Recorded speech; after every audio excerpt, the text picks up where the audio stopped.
all of the guys in this band are influenced by all of the artists that the old guys in the band were. I mean, we all listened to the Beatles, we all listened to the Stone, all the British stuff, the Beach Boys, Elvis, Little Richard, you know, all of the Chuck Berry. Where would the Stones have been without Chuck Berry? Hey, Gary, how are you? I'm great, Adam. Where's Tara? Tara is downstairs with our kids. Because my notes say Adam and Tara. So yeah, sometimes Tara will do it with me. Since COVID, it's been a little bit more challenging. But her and I started this in 2018-ish, 2017, 2018. Yeah. Where are you located? We recently moved to Nashville, Tennessee. Oh, you're in Nashville. That's where our guitar player lives. Oh, really? Yeah, we moved here like February 21. You know what? I moved from North Carolina to Florida, and I was just this close to moving to Nashville. I'm sorry I didn't do it. Oh, you should have. I mean, yeah, Florida's beautiful as well. We moved here from San Diego, so my family's from San Diego. Yeah, San Diego is beautiful. The best weather on the continent is San Diego, for sure. Yeah, they say that. I mean, it's been hot lately, but it's it is beautiful there. So I think we have a date there next year. I think you do too. I saw that. Yeah. I think I can't remember where you play. You might be playing Humphreys. I don't remember. I can't remember. It's too far away. So, but we haven't been there for a while. So this is I'm very excited to visit. Awesome. Well, I love the new album. I think it's so good. When it's great to hear from a young man. It's really cool. I mean, it definitely has that vibe from, you know, like the 70s vibe. With a little bit of a twist to it, though. 100%. Yeah. I mean, but like, I don't know. I was just shocked how good it was and just how it really brought me back to that era. Because I don't know, other bands I've heard try to do that, and it's just like, okay, this kind of just sounds like. Well, Derek Sharp is a very special talent, and my job is to bring his talent to the rest of the world. Well, you're doing a hell of a job, along with the rest of the guys too. I don't mean, but Derek is kind of the driving force, writing wise and producing wise and everything. He's amazing. It's for me, I've said this in interviews before, but in my lifetime, I've been with Randy Bachman and Burton Cummings, two awesome talents. I never thought I'd have another one in my life at 78 years old. And so I'm very excited, not only about the new album, but we're working on another one already. Oh my gosh, really? Yeah. We haven't even finished the last video from this album. And I don't know, I guess when creativity comes, it comes in spurts. And I think you got to grab onto it and ride the whirlwind while it's there. 100%. Yeah. It's been a while since you guys put a record out, right? I mean, well, 2018 you did one. Yeah, it's very difficult for us because one guy lives in Winnipeg, one guy lives in Toronto, I live in Florida, the guitar player lives in Nashville, the bass player Michael Devin was living in Los Angeles. So we get together on the road, and oddly enough, we do some of our work during touring. Interesting. Yeah, I mean the video from The King on the album was done in the backyard of the recording studio in between cuts. No way. The studio that you recorded the album at? Yeah, the Villa Stein. Wow. I mean, we're doing we're going on tour next week, and then in October we're going to be ending up in Las Vegas. We're going to do the last video there while we're playing at the Golden Nugget. So we kind of try to maximize all of our time on the extra projects. We don't have the luxury of of a really huge band that has the infrastructure to be able to do, you know, it's time for the album now, it's time for the videos now. We have to do it kind of, it's all at once. Yeah, I mean, that's funny that you say you don't have the infrastructure as a huge band. I mean, the band you're in, I mean, the Guess Who is like a legendary band that everybody knows. Yeah, you know? but I see what you're saying, though. You know what I mean? Our Yeah. big time from the band was from 1965 to 1975. However, I understand that the longevity of the band is what is keeping us here. 100%. All the great songwriters and guitar players we had in the band, and we honor them and their music that they left us.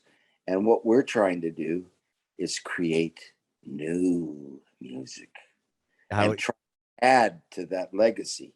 That's it.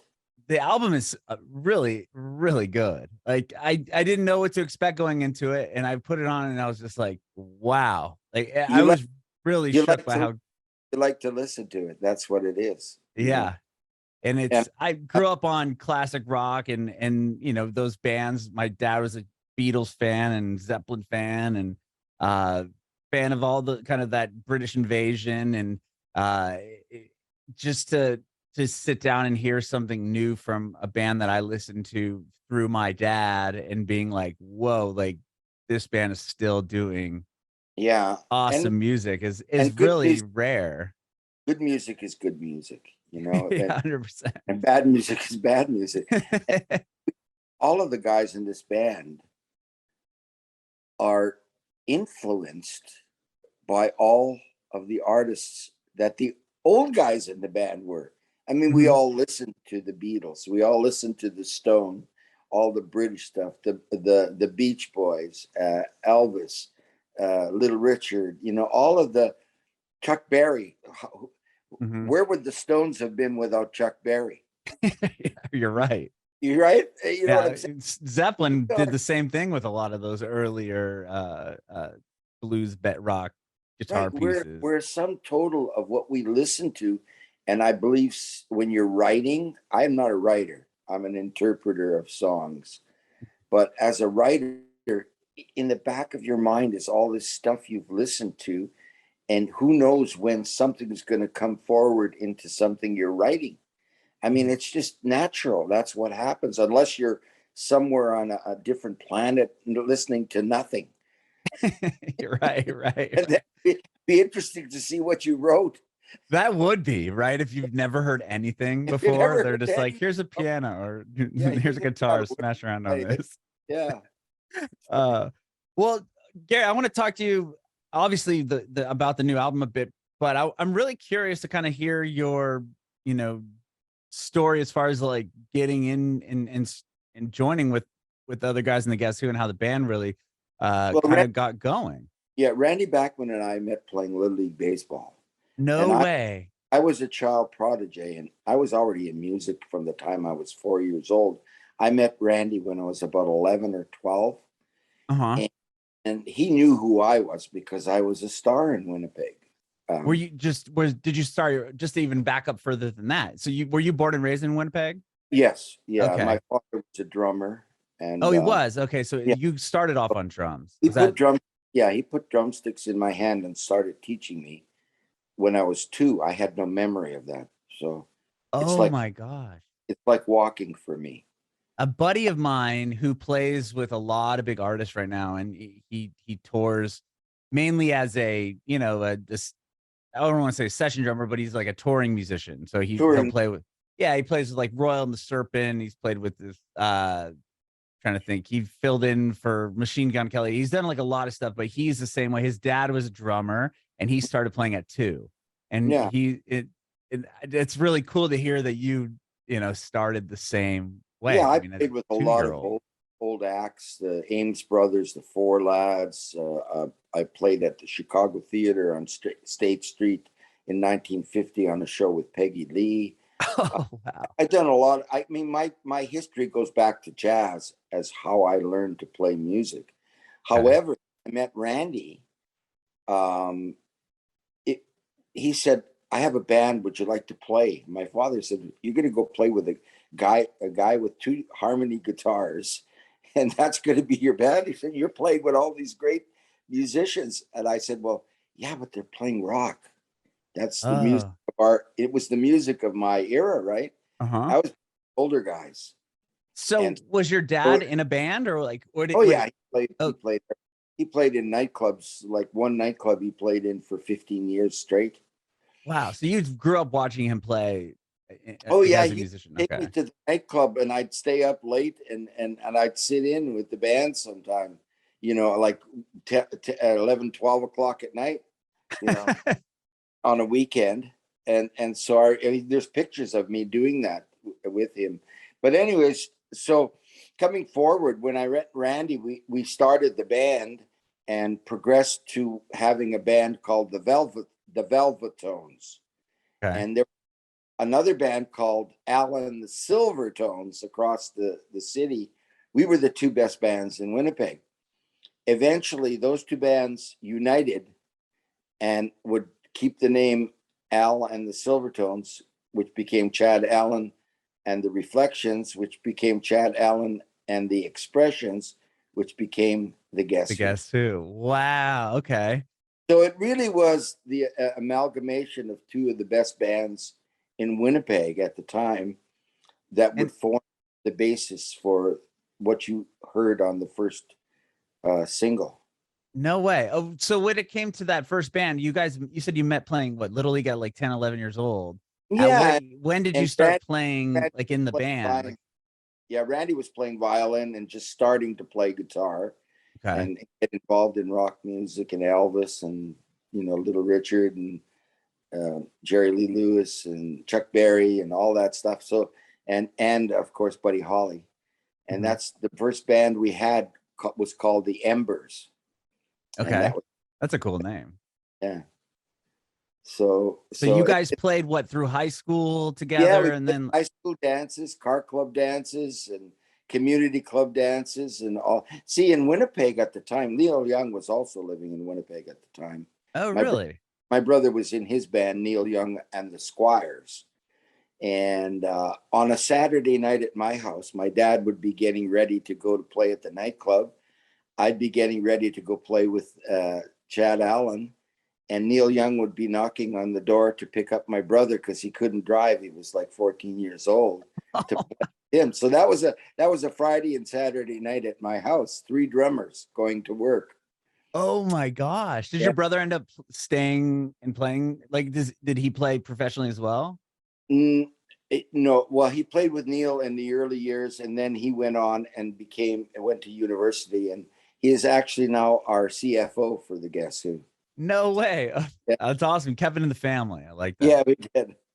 So, but really, that's how we started. And like Winnipeg was a hotbed of music because every high school, every junior high, every community club had dances on the weekend, and they had live bands.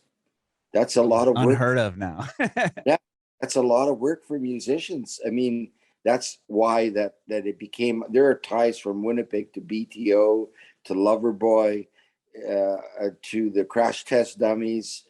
There's a lot of things that came out of Winnipeg.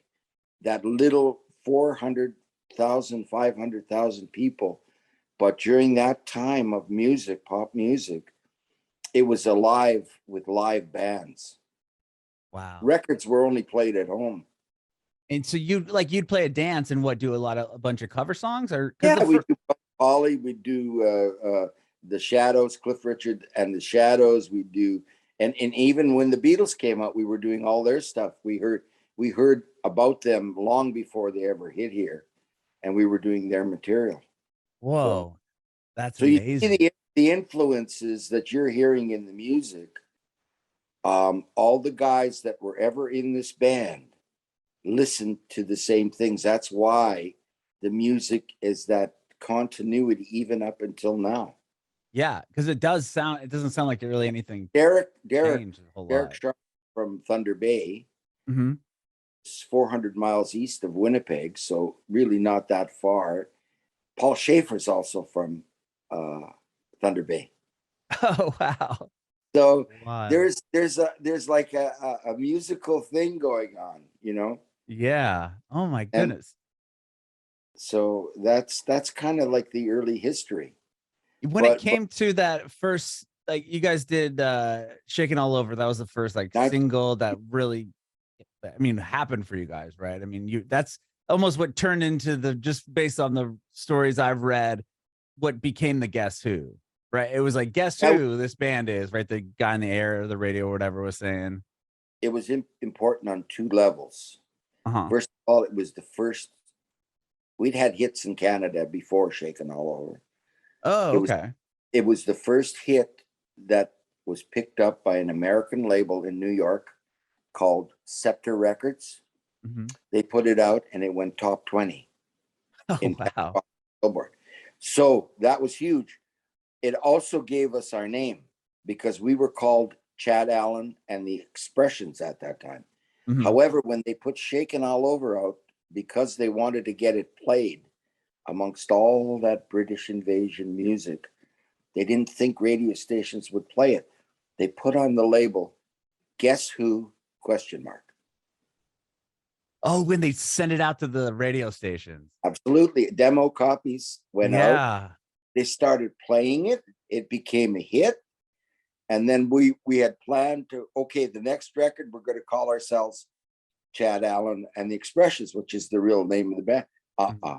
You branded yourself. That was the end.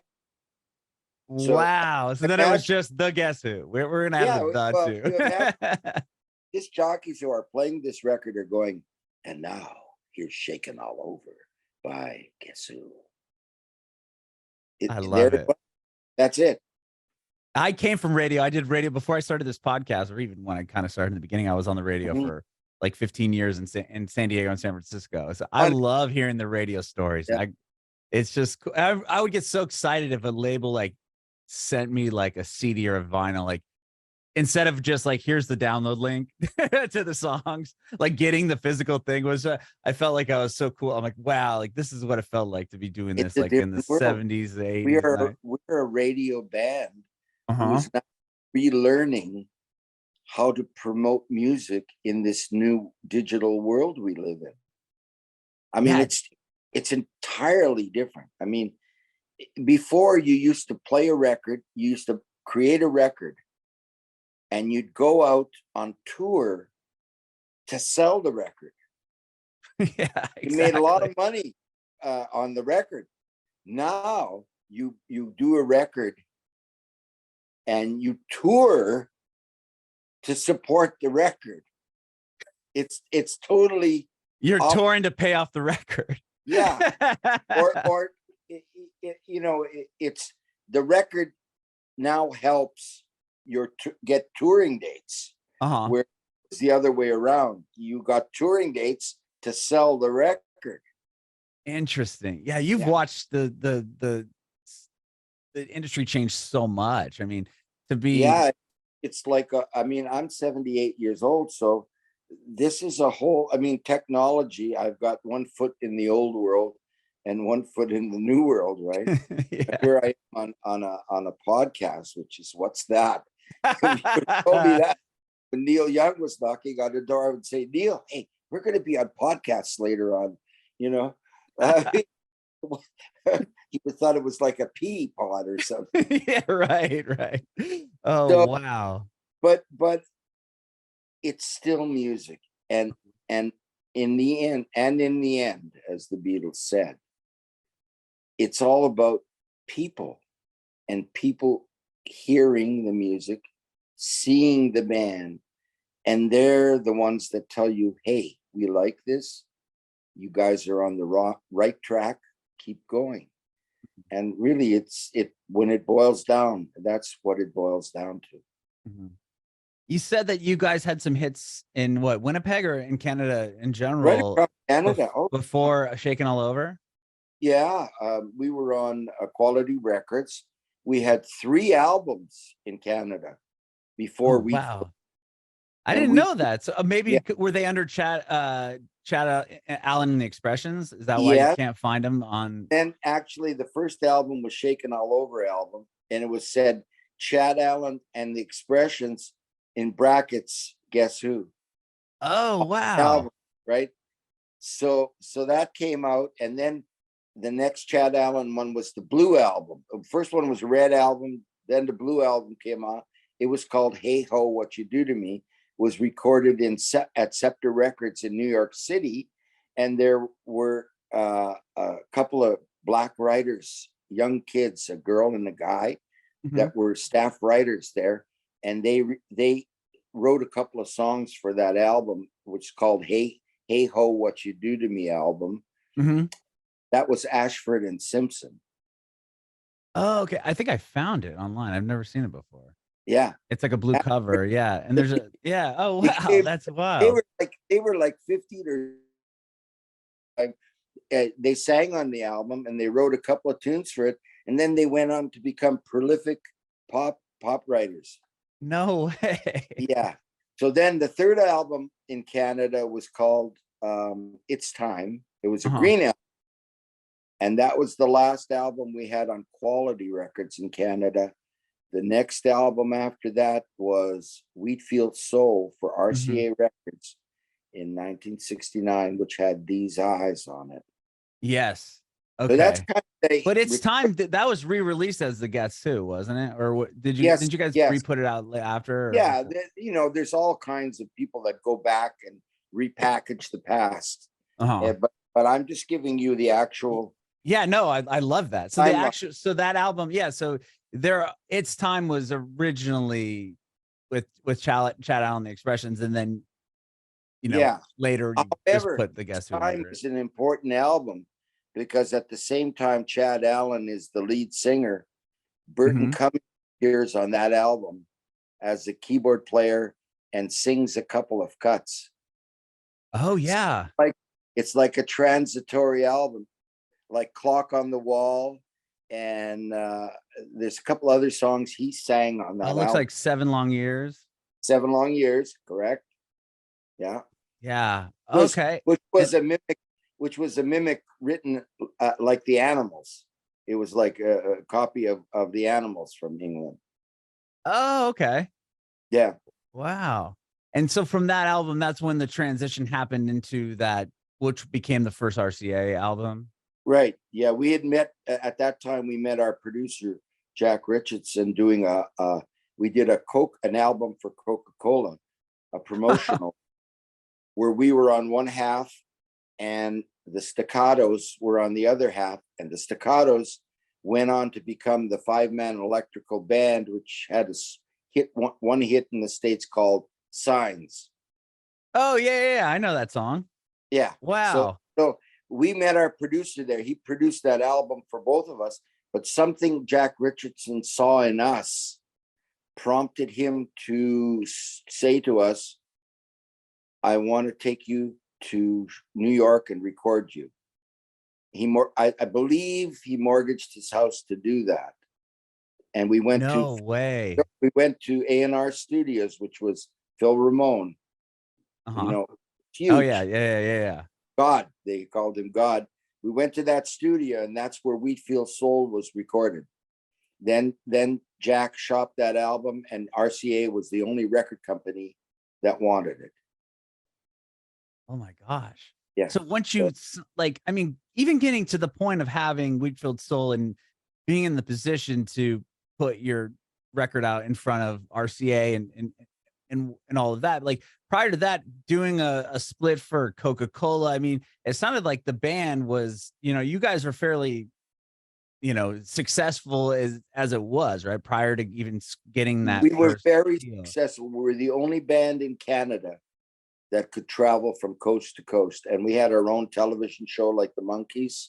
Oh, really? A national show, yeah. We were very successful, but we kept reinvesting. During that time, I mean, the Wheatfield Soul album, as I told you, was not the first album we recorded in New York. Yeah. That Scepter Records. So we had a taste. We just weren't that successful yet. Okay. So you were that successful in Canada. But yeah. to break it out in the States and Breaking into the States, worldwide is different. we Was had different at the time. Yeah, we had a little taste with Shaken All Over, and then we were on several record Amy Bell, Fontana in the States, with the stuff from Canada that was on those 3 albums. Never did anything until the RCA years. Okay. And then that's when it changed everything, it sounds like. Yeah.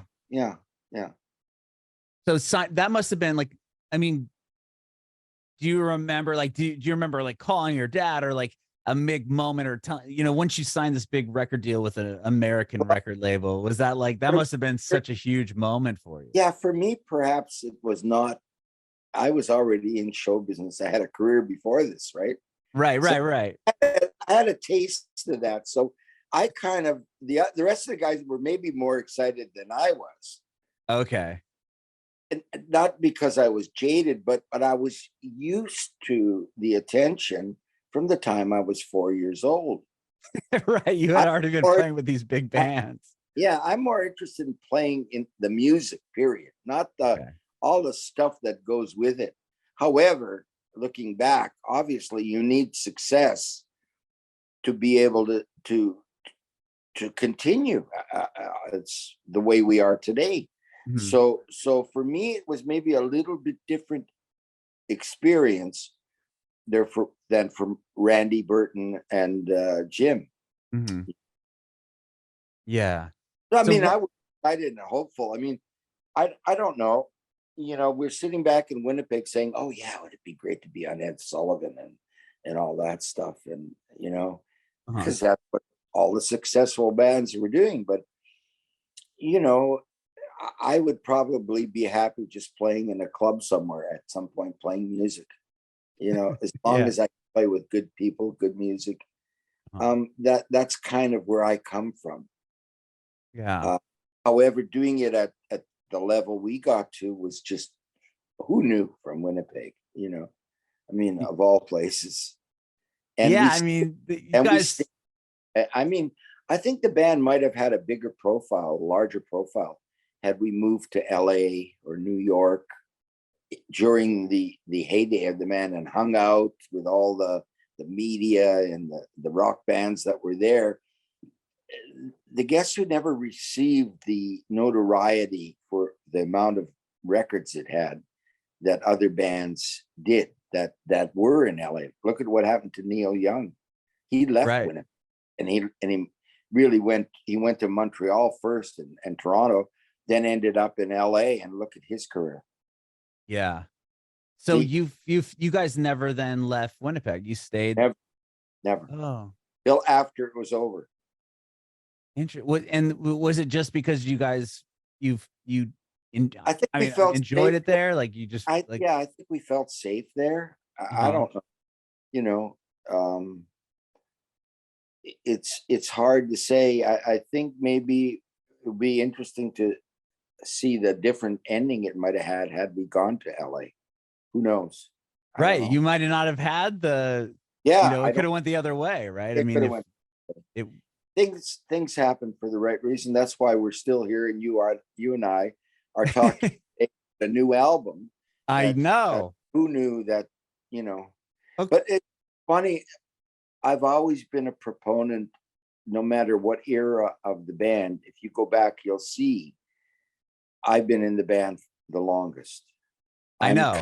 I'm like the thread that runs through everything, and the catalyst. I like to call myself the catalyst to bring all the stuff together. Well, just going off that, I mean, you've pretty much played on everything. Yeah, pretty well, except for one album or something. Yeah, when I retired, I stopped playing music for a few years altogether, just to see, maybe that was time for me to do that. And I really did. My wife said, you need to go back.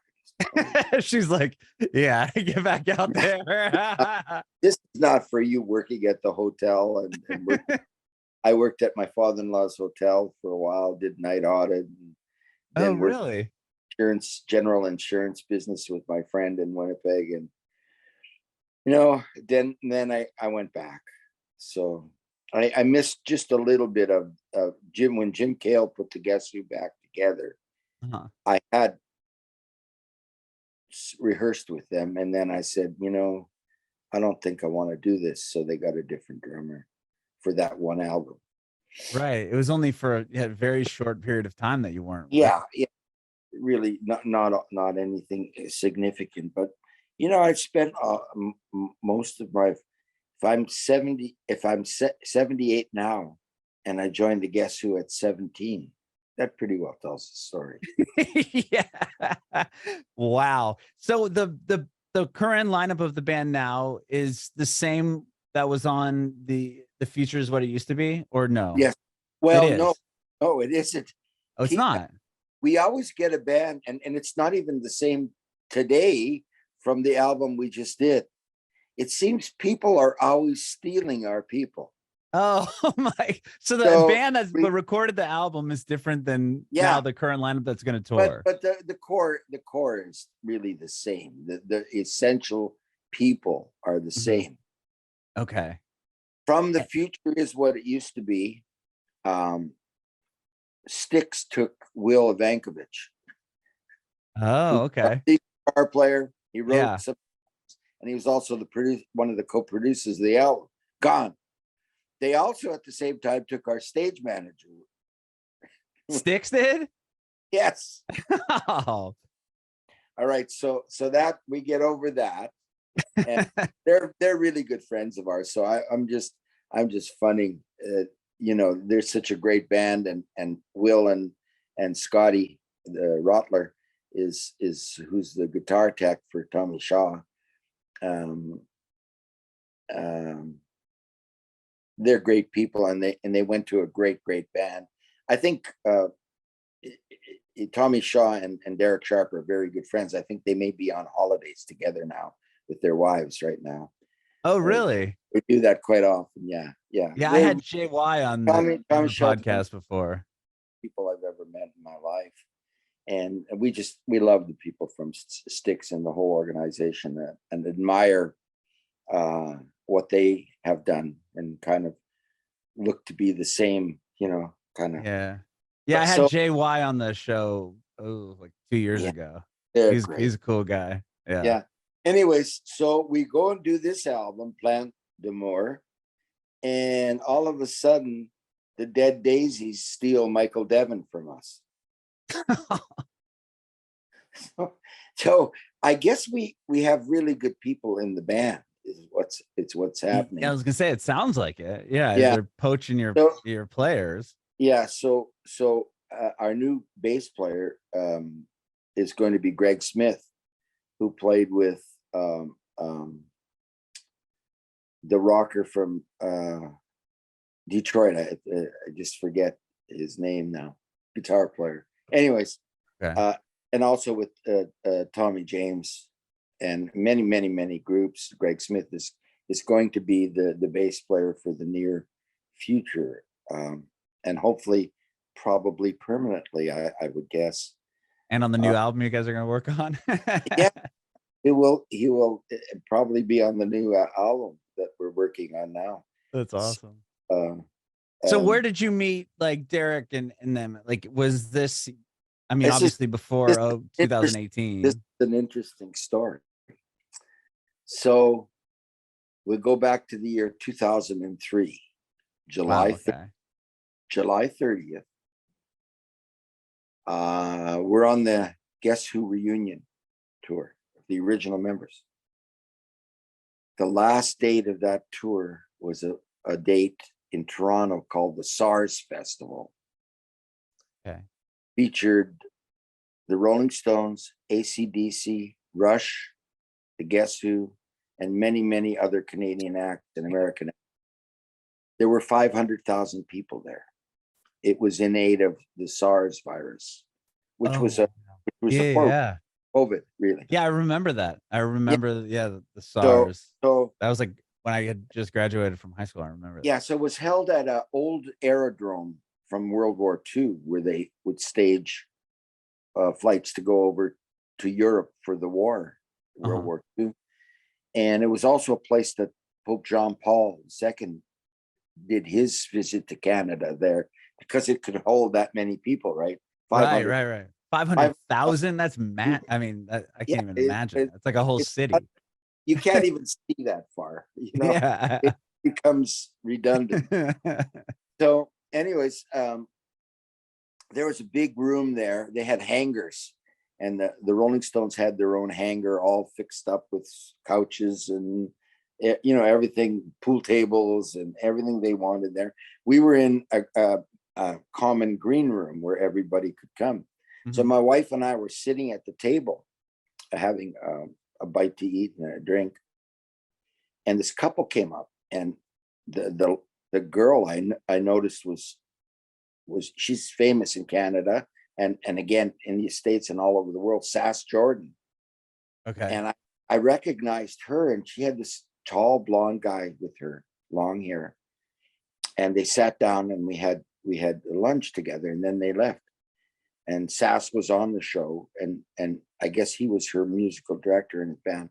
That was Derek Sharp. No way. Yeah, I didn't know it at the time, but that was the last gig of the original band, that concert. Little did I know, like 5 or 6 years later, I'd be auditioning him to come into the band. Did he remember meeting you at that Yeah, that lunch? yes, it's in my book that's coming out. Oh, you have And a book. Okay, that's exciting. And it was like fate, really. Yeah. Because the original band didn't stay together after that. I put my version of the Guess Who back together that we had for quite a while before the reunion. And then the singer that was in the band got hurt in Australia in a car accident. Carl Dixon. Wow. His daughter was doing a film series over there for television called The Saddle Club. You can look that up. That was a big syndicated, and he was over there visiting, and he was in a car driving. They drive on the wrong side of the road. He went to drive on the right, the way we drive. Oh wow. They had head-on collision, so we had to stop and get someone else, because Carl had maybe 20 operations, lost his eye, steel rod in his leg. He's performing today. You can see him. Oh really? Oh my God, I was gonna ask. So it sounds like he survived at least. So anyways, we had to do something to save the band. So Derek submitted a song to us, which is, by the way, on this album. Oh really? He has submitted one of his own songs. Yeah. What song? Or can you tell me what song? Across the Line. Go back and look at it. Oh yeah, the second song on the record. The ballad. It's a ballad. Yeah. And when I heard that, I said, this guy recorded this song. He wrote it. He pretty well did everything on that cut. I said, this guy that's like Paul McCartney. And so that's really how we got together.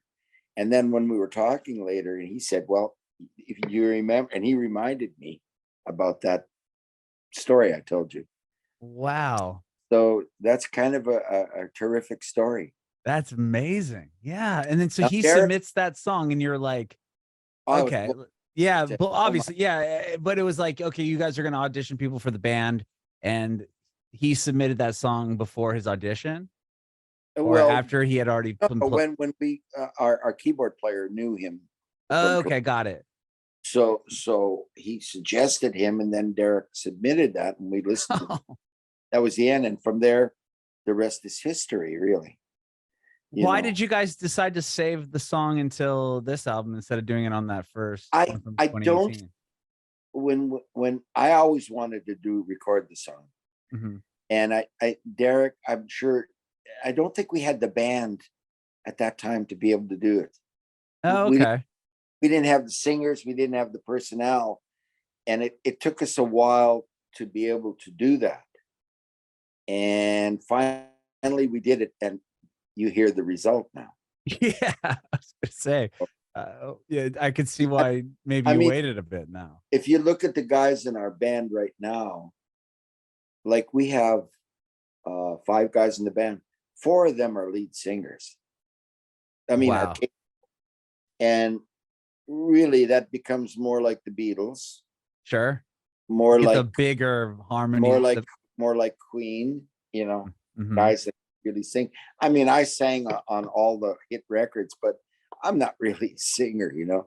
I was croaking along in the background.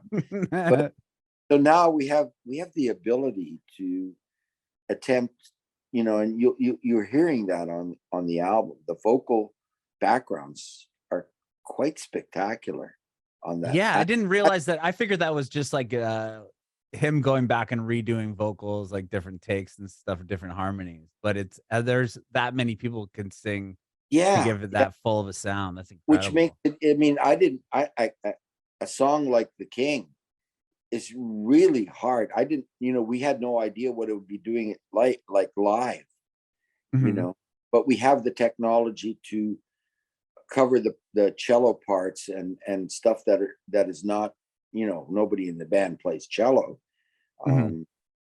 It was a guy I think that played with ELO that did those parts on the album. So um Wow. thought I'd be sitting on stage at 78 years old doing a song like that on stage. Come on, are you kidding me? You know, Yeah. really, Yeah. it's interesting because there's 8 cuts on the album. We're doing half of the album on stage with all those big hits. That takes a Really? lot. That takes a lot of courage. And the first song of the night out of the intro Uh-huh. is King. That's That's awesome. that's the first thing you hear when you sit down at a Guess Who concert. And I'm sure people are going, what is this? But that's Right. so cool because it's a great song. Uh-huh. And hopefully it kind of prods them to go and say, oh, I got to listen to this album. What is this? You know? Yeah, and So, I think that's awesome that you're doing half the album because yeah. instead of just being like, okay, here's one song from the new album, but we're gonna play Yeah. all the songs But that everybody we knows, believe, right? we believe in this music and we put our hearts into this music. And I think people will get that Mhm. out of the listening of it. And the whole thing, the whole theme of the album, Plein D'Amour, is the Beatles said it, all you need is love. And we listened to that and lived like that for a while. I think we need more of that today. Hell yeah. Is You that know, what it's what is Plein d'Amour full in of love, French? Is that full what of it means? Full of love. Oh yeah, because yeah, okay. I thought so because I thought plan was full when I was yeah. because in the beginning I'm like, okay, I'm gonna have to figure out how to say this, but then I obviously there's the song that Well, that's the whole hook of the song. I'm like, oh, that helped.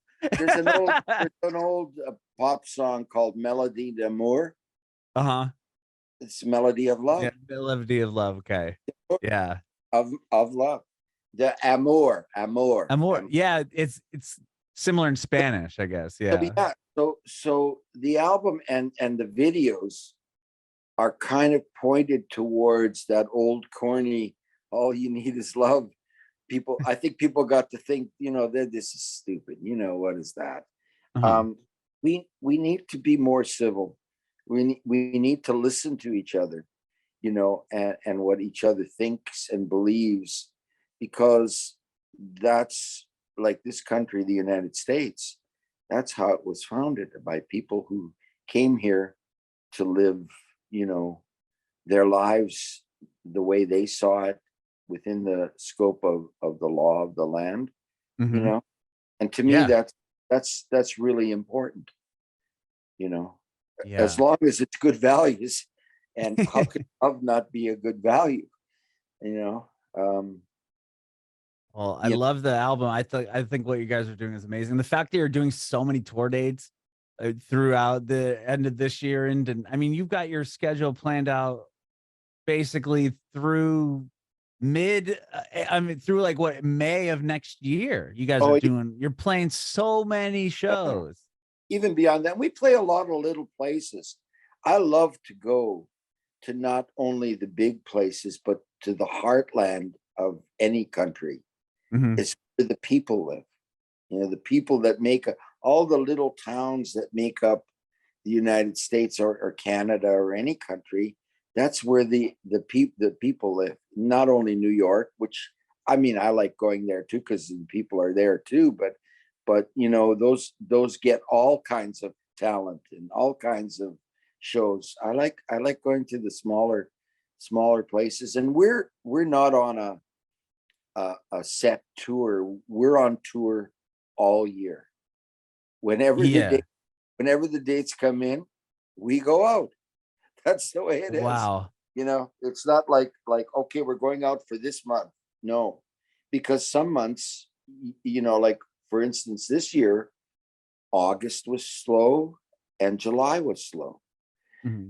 That's not a bad thing because it gives us time to start a new album or try to get things together to do that. You know, we're doing a video for every cut of the album. That's cool. So the last video from this album will be released in February next year.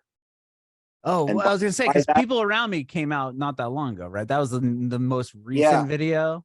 Yeah, and the next one coming out is Spaces. That'll be coming out in 2 weeks, and then after that will be, I think, Pursuit of No Regret, and then after that will be probably Across the Line, and then after that will be Free. So by the time we're finished, there'll be 8 videos for people to go back and look at. And that's cool. Good thing about that is, I guess, from people, they're free. Yeah. And do you enjoy doing the videos still to this day? I don't so much because I'm not an actor. You know, I'm safe behind my drums, where I don't have. It's the guys out front are the guys that are used to playing to the audience. You know, I'm not.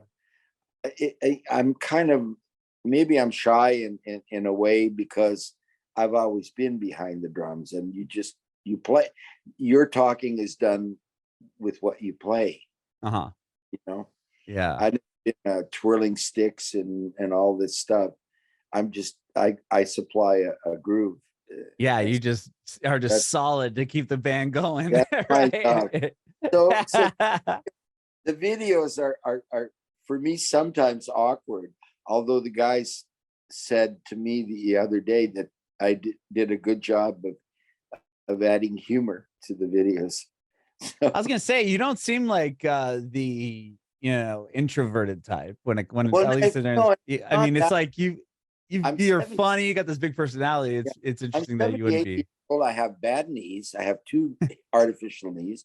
I have an artificial hip. I have both ulnar nerves in my elbow have been moved out of the channel because they were causing me numbness in my hands.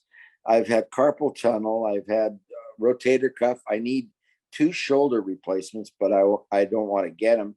So it precludes a lot of running around. It's like the younger guys can do, right? Right. So, that's what happens when you play drums for 76 years, I guess. And I used to I loved skiing, snow skiing when I was younger, and also playing golf. I have trouble with my shoulders now, so but I could still play drums, and if God wills it, I would ask him, please don't take that away from me. Let me do that forever. Yes. I think we all want that. All the other activities. So yeah, but it's fun doing the videos because it's interpretive of our songs, you know, and kind of tongue in cheek more than anything. For we just did one that's kind of like a space thing where an alien comes down and he watches all the people on the planet, and they got these things in their hands. They're like mesmerized with them, and they can't see the beauty that's surrounding them for these things. And that's going to be the video for Across the Line. Awesome. Well, I cannot wait to see it. Again, I like the most recent one that you guys just put out. I think is a really, really cool video for People Around Me. Oh, People Around Me. Yeah. Again, spaces, and all of these things are just observations on what we're doing collectively as a society at this time, maybe we should take a step back and just smell the roses. Yeah. Well, Garry, you've been awesome. I appreciate your time today. Thank you so much. Thank you. I know I love that you said it, because you're talking about, you know, how you guys spend, you love going to New York and these bigger cities, but you play smaller, you know, smaller towns that maybe won't get a band like you to come through. And the one that just stuck out to me, I didn't even notice it's the first time I looked at your tour dates, but my parents or my family, and even back to my dad's dad, they're from Lorain, Ohio, which is by Cleveland. We played the Lorain County Fair. It was incredible. You're playing Lorain again and next year. Yeah. And when I looked at that, I went, how could we be going back to such a small place again? When did you play the Lorain County Fair? Was this a long time ago? A month ago. Oh, recently. Yeah. Oh, no way. Yeah. Okay. Great. That is awesome, because I saw that. I'm like, damn, like that's right around my son's birthday. Maybe we'll have to take him up to Ohio to catch a Guess Who show. It's such a small place that the hotel we had to stay at was like so far away. The roads we took to get to the county fairgrounds, I went, where are we going? You know? Right. There's not much. Yeah, it's right there on the lake, but it's not a whole lot going on. But there's the people from this country, the people that make up the United States of America and Canada. That's where they live. They live in all these places, and that's what helps to make this country so great. They're out there working on the farms and doing this and working at that, so that we have a great life, you know, and we never forget that. I don't, because we see it all the time. We get to see all of this, you know. Well, I appreciate your time, Garry. I'm definitely gonna have to come see you guys. I know you're playing somewhere in Tennessee, I saw too, but I'm not. We're so new to this area. I don't know. You're playing like Latin. You're playing Greenville, Tennessee. Yeah. I'm not. I'd have to Google see how far away that is. Yeah. But Atlanta, you're doing Atlanta too. That's a few hour drive. But I'll make the trip up to. I'll make the trip to Lorain to see my family and then see you. I'm one of my big goals is to play the Ryman. Oh, we can make that. We'll make that happen. Which we have a connection to, because we did and somebody just asked me, interviewed just before this, about the Johnny Cash show, which was from the stage of the Grand Ole Opry. Yeah. It's the Ryman. We did that show. We did Share the Land and Hand Me Down World on that show. Wow. And I would love to go back and play a concert on that stage. Yes. Did you play the Grand Ole Opry, or you played actually at the Ryman for that? It was the Grand Ole Opry when Johnny Cash was filming the show from there. Okay. Called the Ryman at that time. That's 1970. Yeah. I was just trying to, because I can't remember if it started. It did start there, as the Ryman building was the Grand Ole Opry, and then they moved it. The red one. Yeah. Okay. Because now it's moved where but it's still the Ryman's still part of it or whatever. Yeah. So anyways, that's amazing. Well, Garry, I have one more question for you before I let you go. I want to know if you were to give some advice to an aspiring artist, what advice would you give to that person? Well, I just answered this question not long ago, and it's what we did. Listen to all kinds of music. See if you can play all kinds of music, learn to play all kinds of music. And something that I didn't have, which I wish it's my greatest regret in life, is that I didn't have formal training on my instrument. I mean, there was nowhere in Winnipeg at the time where I could learn to play drums or go to college, go to Juilliard or wherever, all the great music schools. It's invaluable. And so many drummers today have had that. I wish I'd had the opportunity. My training was seat of the pants on the drum stool. Go 1, 2, 3, go 1, 2, 3, 4, go. There's still time. Yeah. obviously it's listen to and learn to play as much music as you can on your instrument. Mhm. And then if you choose one field, well, again, same thing, learn it and play it. You have to play them. You've got to play. It's one thing listening, but you have to try out what you've learned.